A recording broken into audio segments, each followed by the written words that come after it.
আমার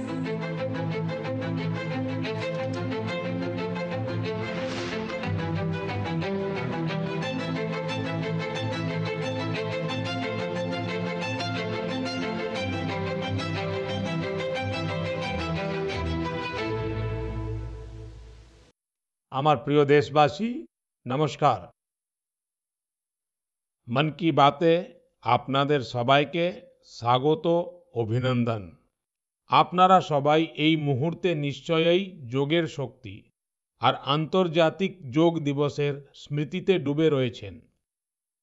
এবারও 21শে জুন দেশ বিদেশের কোটি কোটি মানুষ আন্তর্জাতিক যোগ দিবসে অংশ নিয়েছেন। আপনাদের হয়তো মনে আছে 10 বছর আগে এর সূচনা হয়েছিল। এখন 10 বছরে এই ধারা প্রতি বছর আগের থেকে আরো বেশি জমকালো হয়ে উঠছে। এটা এই কথারও ইঙ্গিত যে আরো বেশি মানুষ তাদের দৈনন্দিন জীবনে যোগকে আপন করে নিচ্ছেন। আমরা এবার যোগ দিবসের কতই না আকর্ষণীয় ছবি দেখেছি। বিশাখাপত্তনমের সমুদ্র সৈকতে 3 লাখ মানুষ একসঙ্গে যোগ করেছেন। বিশাখাপত্তনম থেকেই আরো একটি অসাধারণ দৃশ্য সামনে এসেছে। 2000-এরও বেশি আদিবাসী ছাত্র 108 মিনিট ধরে 108টি সূর্য নমস্কার করেছে। ভাবুন তো কতটা অনুশাসন, কতটা নিষ্ঠা ছিল। আমাদের নৌবাহিনীর জাহাজগুলোতেও যোগের এক চমৎকার ঝলক দেখা গিয়েছে। তেলেঙ্গানায় 3000 দিব্যাঙ্গ সাথী একসঙ্গে যোগ শিবিরে অংশ নিয়েছেন। তাঁরা দেখিয়েছেন যে যোগ কিভাবে ক্ষমতায়নের মাধ্যমও বটে। দিল্লির মানুষ যোগকে স্বচ্ছ যমুনার সংকল্পের সাথে যুক্ত করেছেন আর যমুনার তীরে গিয়ে যোগ করেছেন। জম্মু কাশ্মীরে চেনাব ব্রিজ, যা দুনিয়ার সবচেয়ে উঁচু রেলওয়ে ব্রিজ, সেখানেও মানুষ যোগ করেছেন। হিমালয়ের বরফে ঢাকা চূড়া আর আইটিবিপির সেনা, সেখানেও যোগের ছোঁয়া দেখা গিয়েছে। সাহস আর সাধনা একসাথে চলেছে। গুজরাটের মানুষও একটি নতুন ইতিহাস তৈরি করেছেন। ভাদনগরে 2121 জন মানুষ একসঙ্গে ভুজঙ্গাসন করে নতুন রেকর্ড গড়েছেন। New York, London, Tokyo, Paris, দুনিয়ার প্রত্যেক বড় শহর থেকে যোগের ছবি এসেছে। আর প্রত্যেক ছবিতে একটি বিশেষ বিষয় ছিল: শান্তি, স্থিতিশীলতা আর ভারসাম্য। এবারের থিমেও বিশেষত্ব ছিল, yoga for one earth, one health, মানে এক পৃথিবী এক স্বাস্থ্য। এটা শুধু একটা স্লোগান নয়, এটা একটা দিক যা আমাদের বসুধৈব কুটুম্বকমের উপলব্ধি করায়।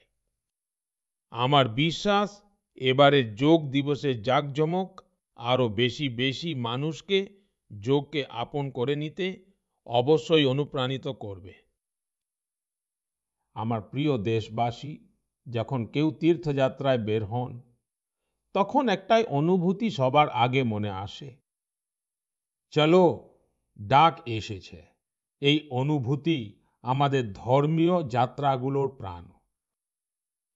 এই যাত্রাগুলো শরীরের শৃঙ্খলা, মনের শুদ্ধি, পারস্পরিক প্রেম আর ভ্রাতৃত্বের প্রভুর সাথে যুক্ত হওয়ার মাধ্যম। এছাড়া এই যাত্রাগুলোর আরো একটা বড় দিক রয়েছে। এই ধর্মীয় যাত্রাগুলো সেবা করার সুযোগের মহানুষ্ঠানও বটে। যখন কোনো তীর্থযাত্রা হয়, তখন যত মানুষ যাত্রায় যান, তার থেকেও বেশি মানুষ তীর্থযাত্রীদের সেবার কাজে লেগে পড়েন। জায়গায় জায়গায় ভান্ডারা আর লঙ্গর বসে মানুষ রাস্তার ধারে পানীয় জলের ব্যবস্থা করেন। সেবা ভাব থেকে মেডিকেল ক্যাম্প আর বিভিন্ন সুযোগ সুবিধার ব্যবস্থা করা হয়। কত মানুষ নিজেদের খরচে তীর্থযাত্রীদের জন্য ধর্মশালা আর থাকার ব্যবস্থা করেন। বন্ধুরা, অনেক দিন পর কৈলাস মানস সরোবর যাত্রা আবার শুরু হয়েছে। কৈলাস মানস সরোবর মানে ভগবান শিবের ধাম। হিন্দু, বৌদ্ধ, জৈন প্রত্যেক পরম্পরায় কৈলাসকে শ্রদ্ধা আর ভক্তির কেন্দ্র মানা হয়। বন্ধুরা, ৩ জুলাই থেকে পবিত্র অমরনাথ যাত্রা শুরু হতে চলেছে আর শ্রাবণের পবিত্র মাসও কয়েক দিনের মধ্যেই শুরু হবে। কিছুদিন আগেই আমরা ভগবান জগন্নাথজির রথযাত্রাও দেখেছি। উড়িষ্যা হোক, গুজরাট হোক বা দেশের অন্য কোনো প্রান্ত, লাখ লাখ ভক্ত এই যাত্রায় অংশ নেন। উত্তর থেকে দক্ষিণ, পূর্ব থেকে পশ্চিম, এই যাত্রাগুলো এক ভারত শ্রেষ্ঠ ভারতের অনুভূতির প্রতিচ্ছবি। যখন আমরা শ্রদ্ধা, সম্পূর্ণ সমর্পণ আর শৃঙ্খলার সাথে নিজেদের ধর্মীয় যাত্রা সম্পন্ন করি, তখন তার ফলও পাওয়া যায়। যাত্রায় যাচ্ছেন এমন সমস্ত ভাগ্যবান ভক্তদের আমি শুভকামনা জানাই, যারা সেবা ভাবনা নিয়ে এই যাত্রাগুলোকে সফল আর সুরক্ষিত করার কাজে নিযুক্ত, তাদেরও সাধুবাদ জানাই। আমার প্রিয় দেশবাসী, এবার আমি আপনাদের দেশের এমন দুটো সাফল্যের কথা বলতে চাই, যা আপনাদের গর্বে ভরিয়ে দেবে। এই সাফল্যগুলো নিয়ে আন্তর্জাতিক সংস্থাগুলো আলোচনা করছে। WHO ও মানে বিশ্ব স্বাস্থ্য সংস্থা আর IL ও মানে ইন্টারন্যাশনাল লেবার অর্গানাইজেশন দেশের এই সাফল্যগুলোর প্রচুর প্রশংসা করেছে। এই সাফল্যগুলো অত্যন্ত প্রশংসিত হয়েছে। প্রথম সাফল্যটি আমাদের স্বাস্থ্যের সঙ্গে জড়িত। আপনাদের মধ্যে অনেকেই হয়তো চোখের একটি রোগের কথা শুনে থাকবেন, ট্র্যাকোমা। এই রোগটা ব্যাকটেরিয়া থেকে ছড়ায়। একটা সময় ছিল যখন এই রোগটা দেশের অনেক অংশেই দেখা যেত। খেয়াল না রাখলে এই রোগ থেকে ধীরে ধীরে দৃষ্টিশক্তি পর্যন্ত চলে যেত। আমরা সংকল্প নিয়েছিলাম যে ট্র্যাকোমাকে গোড়া থেকে শেষ করব। আপনাদের এটা বলতে আমার খুব আনন্দ হচ্ছে যে বিশ্ব স্বাস্থ্য সংস্থা মানে WHO ও ভারতকে ট্র্যাকোমা মুক্ত ঘোষণা করেছে। এখন ভারত ট্র্যাকোমা মুক্ত দেশ হয়ে গেছে। এটা সেই লক্ষ লক্ষ মানুষের পরিশ্রমের ফল, যারা না থেমে অক্লান্তভাবে এই রোগের সাথে লড়াই করেছেন। এই সাফল্য আমাদের স্বাস্থ্য কর্মীদের স্বচ্ছ ভারত অভিযানও এটি নির্মূল করতে অনেক সাহায্য করেছে। জল জীবন মিশনেরও এই সাফল্যের পেছনে বড় অবদান ছিল। আজ যখন ঘরে ঘরে নল থেকে পরিষ্কার জল পৌঁছাচ্ছে, তখন এমন রোগের ঝুঁকিও কমে গেছে। বিশ্ব স্বাস্থ্য সংস্থা WHO এই বিষয়টির প্রশংসা করেছে যে ভারত রোগ মোকাবিলা করার পাশাপাশি তার মূল কারণগুলিকেও নির্মূল করেছে। বন্ধুরা, আজ ভারতে বেশিরভাগ মানুষ কোনো সোশ্যাল প্রোটেকশন বেনিফিটের সুবিধা নিচ্ছেন। আর সম্প্রতি ইন্টারন্যাশনাল লেবার অর্গানাইজেশন ILOর একটি খুব গুরুত্বপূর্ণ রিপোর্ট এসেছে। এই রিপোর্টে বলা হয়েছে যে ভারতের 64%-এরও বেশি মানুষ এখন কোনো না কোনো সোশ্যাল প্রোটেকশন বেনিফিট অবশ্যই পাচ্ছে। সামাজিক সুরক্ষা এটি বিশ্বের সবচেয়ে বড় কভারেজগুলোর মধ্যে একটি। আজ দেশের প্রায় 95 কোটি মানুষ কোনো না কোনো সোশ্যাল সিকিউরিটি যোজনা সুবিধা পাচ্ছেন। অথচ 2015 সাল পর্যন্ত 25 কোটিরও কম মানুষের কাছে সরকারি প্রকল্পগুলো পৌঁছাতে পারত। বন্ধুরা, ভারতের স্বাস্থ্য থেকে শুরু করে সামাজিক সুরক্ষা পর্যন্ত প্রত্যেক ক্ষেত্রে দেশ স্যাচুরেশনের ভাবনা থেকে এগিয়ে চলেছে। এটি সামাজিক ন্যায় বিচারেরও একটি চমৎকার ছবি। এই সাফল্যগুলো একটি বিশ্বাস জাগিয়েছে যে আগামী সময় আরো ভালো হবে। প্রত্যেক পদক্ষেপে ভারত আরো শক্তিশালী হবে। আমার প্রিয় দেশবাসী, জন অংশগ্রহণের শক্তি দিয়ে বড় বড় সংকট মোকাবিলা করা সম্ভব। আমি আপনাদের একটি অডিও শোনাচ্ছি। এই অডিওতে আপনারা সেই সংকটের ভয়াবহতা আন্দাজ করতে পারবেন। সেই সংকট কতটা বড় ছিল, আগে সেটা শুনুন, বুঝুন।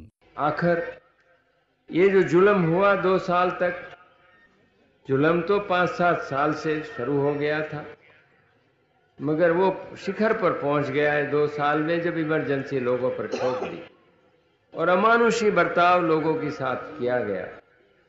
लोगों के स्वतंत्रता के हक छीन लिए गए, अखबारों को कोई स्वतंत्रता न रही, न्यायालय बिल्कुल निर्बल बना दिए गए और जिस ढंग से 1 लाख से ज्यादा लोगों को जेल में बंद कर दिए और फिर अपने मनमानी राज की ओर से होती रही, उसकी मिसाल दुनिया के इतिहास में भी मिलना मुश्किल है। বন্ধুরা, এই কণ্ঠ দেশের প্রাক্তন প্রধানমন্ত্রী শ্রী মোরারজি ভাই দেশাইয়ের।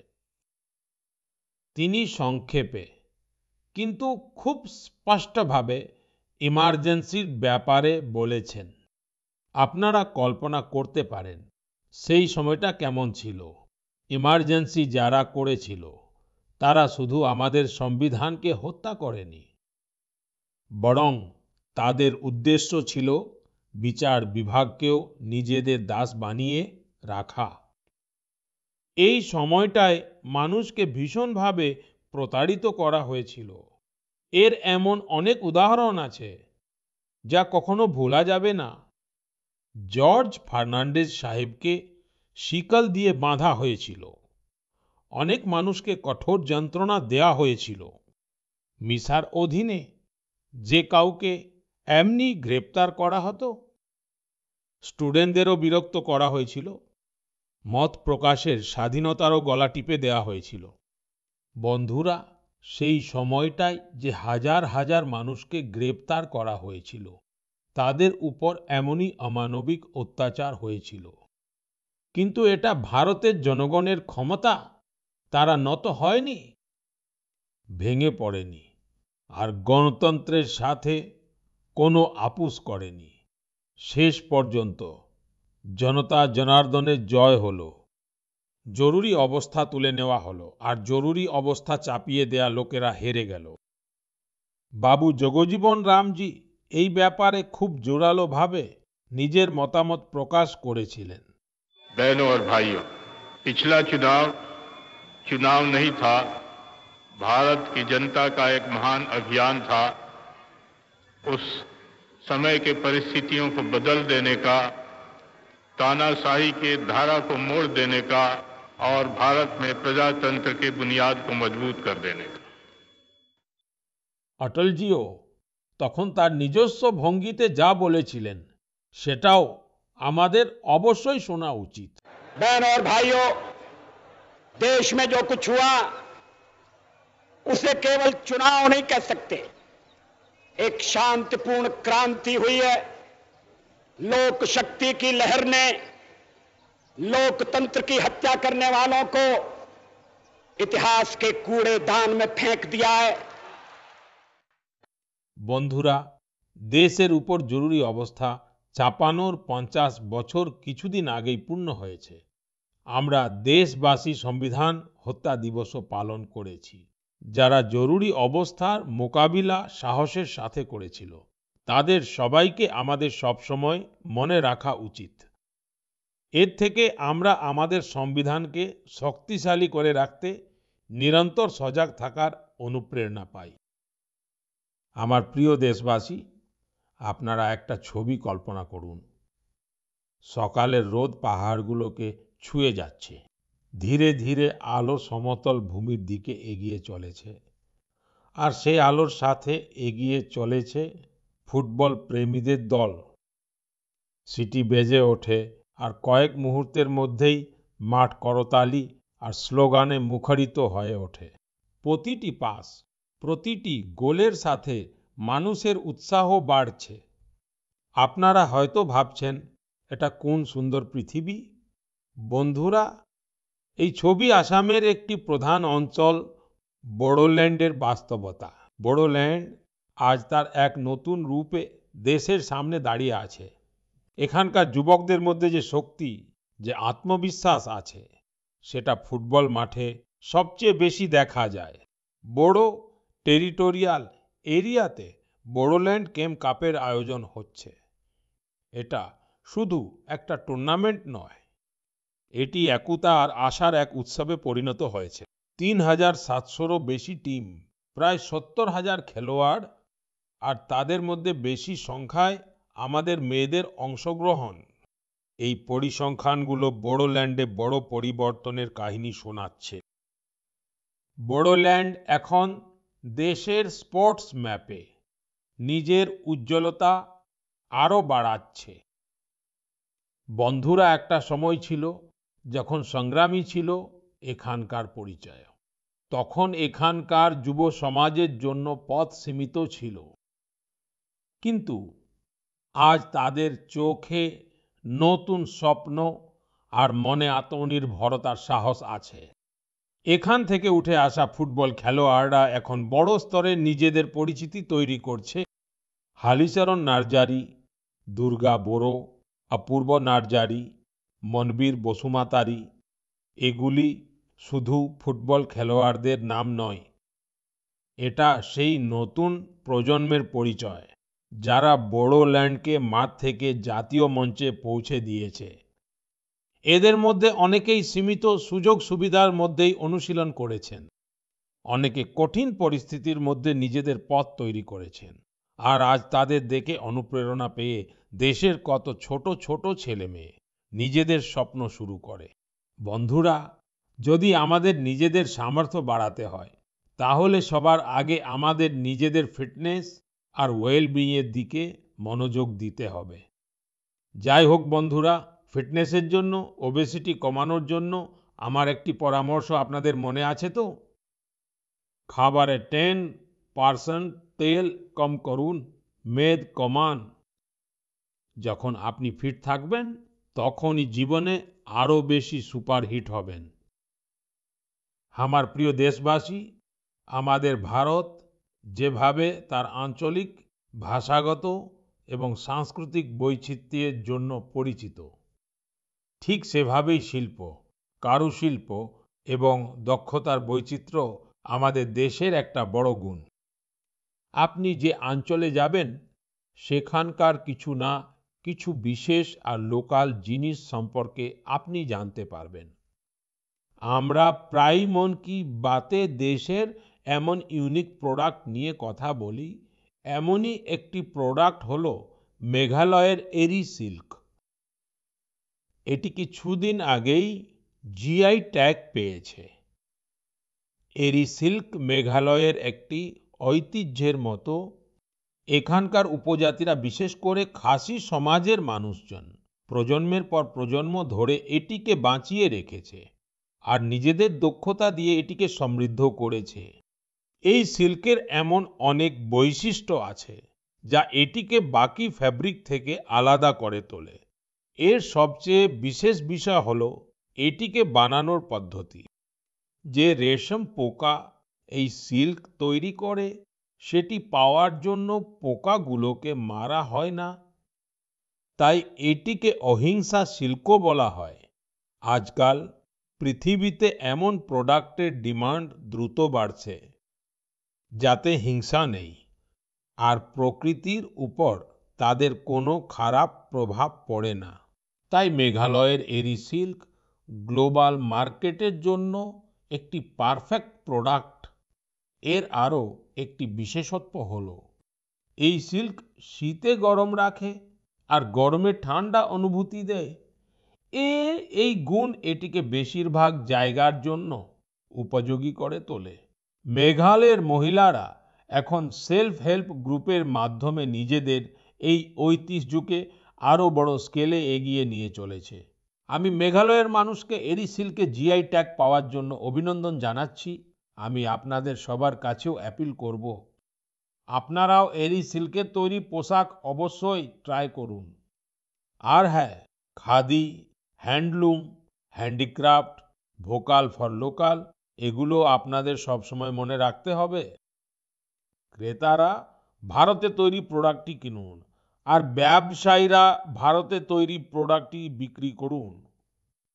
তাহলে আত্মনির্ভর ভারত অভিযান নতুন শক্তি পাবে।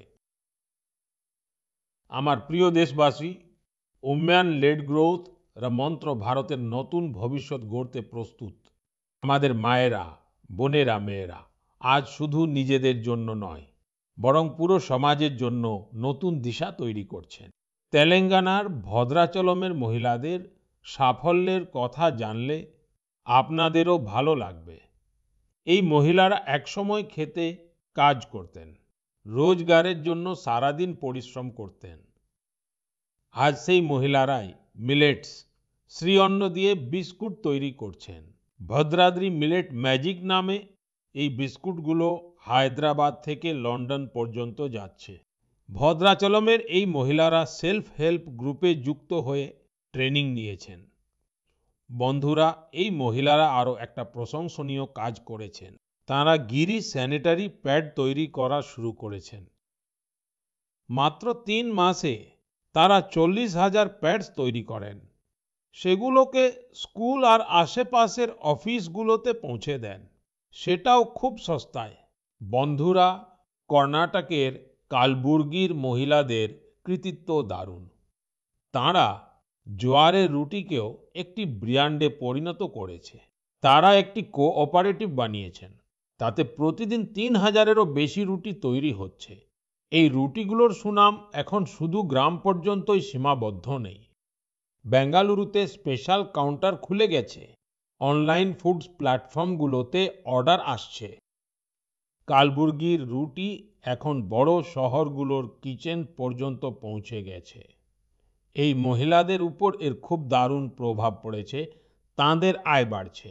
বন্ধুরা, আলাদা আলাদা রাজ্যের এই কাহিনীগুলোতে আলাদা আলাদা মুখ আছে, কিন্তু তাদের ঔজ্জ্বল্য একই রকম। এই উজ্জ্বলতা আত্মবিশ্বাসের, আত্মনির্ভরতার। এমনই একটা মুখ হলো মধ্যপ্রদেশের সুমা উইকে। সুমা জির প্রচেষ্টা খুব প্রশংসনীয়।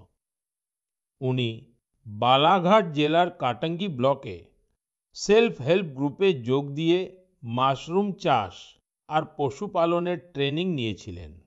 এটার থেকে উনি আত্মনির্ভরতার পথ পেয়ে গেলেন।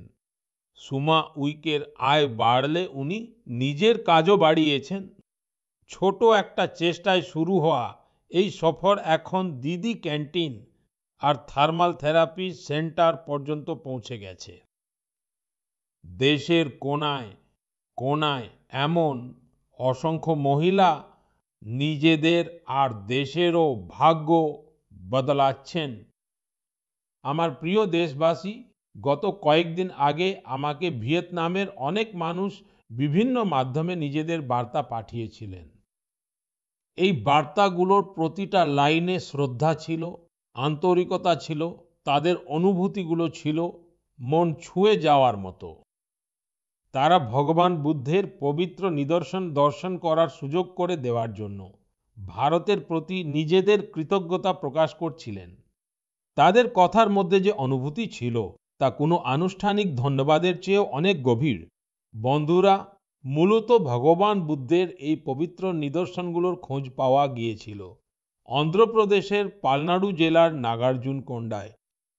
এই জায়গার সাথে বৌদ্ধ ধর্মের গভীর সম্পর্ক আছে। বলা হয়, একসময় এই স্থানে শ্রীলঙ্কা এবং চীন সহ দূর দূরান্ত থেকে মানুষ আসতো। বন্ধুরা, গত মাসে ভগবান বুদ্ধের এই পবিত্র নিদর্শনগুলি ভারত থেকে ভিয়েতনামে নিয়ে যাওয়া হয়েছিল। সেখানকার 9টি ভিন্ন ভিন্ন স্থানে এগুলিকে জনসাধারণের দর্শনের জন্য রাখা হয়েছিল। ভারতের এই উদ্যোগ এক অর্থে ভিয়েতনামের জন্য একটি জাতীয় উৎসবে পরিণত হয়েছিল। আপনি কল্পনা করতে পারেন, প্রায় 10 কোটি জনসংখ্যা বিশিষ্ট ভিয়েতনামে 1.5 কোটিরও বেশি মানুষ ভগবান বুদ্ধের পবিত্র অবশেষ দর্শন করেছেন। সোশ্যাল মিডিয়ায় আমি যে ছবি এবং ভিডিও দেখেছি, সেগুলি এই উপলব্ধি করিয়েছে যে শ্রদ্ধার কোনো সীমা হয় না। বৃষ্টি হোক, তীব্র রোদ হোক, মানুষ ঘন্টার পর ঘন্টা লাইনে দাঁড়িয়ে ছিল। শিশু, বৃদ্ধ, দিব্যাঙ্গজন সকলেই আবেগাপ্লুত ছিলেন। ভিয়েতনামের রাষ্ট্রপতি, উপপ্রধানমন্ত্রী, বরিষ্ঠ মন্ত্রী প্রত্যেকেই শ্রদ্ধায় নতমস্তক ছিলেন। থাই যাত্রার প্রতি সেখানকার মানুষের শ্রদ্ধার ভাব এত গভীর ছিল যে ভিয়েতনাম সরকার এটিকে আরো 12 দিনের জন্য বাড়ানোর অনুরোধ করেছিল, আর এটাকে ভারত সানন্দে গ্রহণ করেছে। বন্ধুরা, ভগবান বুদ্ধের চিন্তাধারায় সেই শক্তি আছে যা দেশ, সংস্কৃতি এবং মানুষকে এক সূত্রে বেঁধে রাখে। এর আগে ভগবান বুদ্ধের পবিত্র অবশেষ থাইল্যান্ড এবং মঙ্গোলিয়াতে নিয়ে যাওয়া হয়েছিল এবং সেখানেও শ্রদ্ধার এই একই অনুভূতি দেখা গিয়েছিল। আমার আপনাদের সবার কাছেও অনুরোধ যে নিজেদের রাজ্যের বৌদ্ধ স্থানগুলোতে অবশ্যই ভ্রমণ করুন। একটা আধ্যাত্মিক অভিজ্ঞতা হবে, পাশাপাশি আমাদের সাংস্কৃতিক ঐতিহ্যের সাথে যুক্ত হওয়ার একটি সুন্দর সুযোগও তৈরি হবে। প্রিয় দেশবাসী, এই মাসে আমরা সবাই বিশ্ব পরিবেশ দিবস পালন করলাম। আমি আপনাদের হাজার হাজার বার্তা পেয়েছি। অনেক মানুষ তাদের আশেপাশে থাকা সেই বন্ধুদের সম্পর্কে জানিয়েছে যারা একাই পরিবেশ বাঁচানোর জন্য বেরিয়ে পড়েছিল এবং তারপর তাদের সাথে পুরো সমাজ যুক্ত হয়েছিল। আমাদের পৃথিবীর জন্য সবার এই অবদানই বড় শক্তি হয়ে উঠছে। পুনের শ্রী রমেশ খরমালে জির কাজগুলো জেনে আপনারা অনেক অনুপ্রেরণা পাবেন। যখন সপ্তাহের শেষে মানুষজন আরাম করে, তখন রমেশজি আর তার পরিবার কোদাল আর বেলচা নিয়ে বেরিয়ে পড়েন। জানেন কি তারা কোথায় যান? জুন্নারের পাহাড়ের দিকে। রোদ হোক বা উঁচু চড়াই, তাদের পা থামে না। তারা ঝোপঝাড় পরিষ্কার করেন, জল আটকানোর জন্য ট্রেঞ্চ খোদাই করেন আর বীজ রোপণ করেন।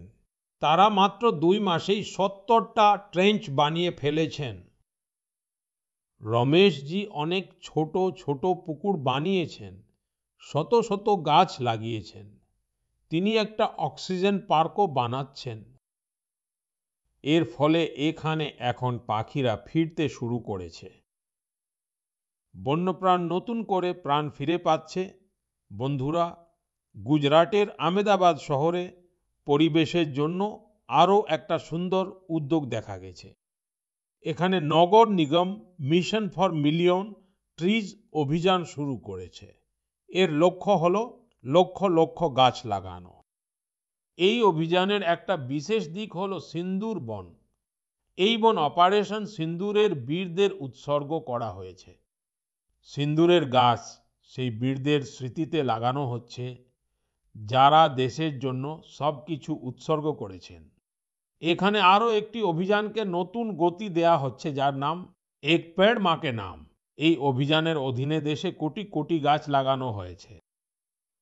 আপনিও আপনার গ্রাম বা শহরে চলা এমন অভিযানে অবশ্যই অংশ নিন। গাছ লাগান, জল বাঁচান, পৃথিবীর সেবা করুন। কারণ যখন আমরা প্রকৃতিকে বাঁচাই, তখন প্রকৃতপক্ষে আমরা আমাদের ভবিষ্যৎ প্রজন্মকে সুরক্ষিত করি। বন্ধুরা, মহারাষ্ট্রের একটা গ্রামও খুব দারুণ নজির তৈরি করেছে। ছত্রপতি সম্ভাজি নগর জেলার গ্রাম পঞ্চায়েত পাটোদা। এটা কার্বন নিউট্রাল গ্রাম পঞ্চায়েত। এই গ্রামে কেউ নিজের বাড়ির বাইরে আবর্জনা ফেলে না। প্রত্যেক বাড়ি থেকে আবর্জনা সংগ্রহ করার পুরো ব্যবস্থা আছে। এখানে নোংরা জলের ট্রিটমেন্টও হয়। পরিষ্কার না করে কোনো জল নদীতে যায় না।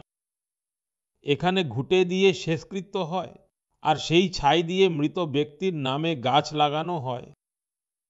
এই গ্রামে পরিষ্কার পরিচ্ছন্নতাও দেখার মতো। ছোট ছোট অভ্যাস যখন সম্মিলিত সংকল্প হয়ে ওঠে, তখন বড় পরিবর্তন ঘটা নিশ্চিত হয়ে যায়।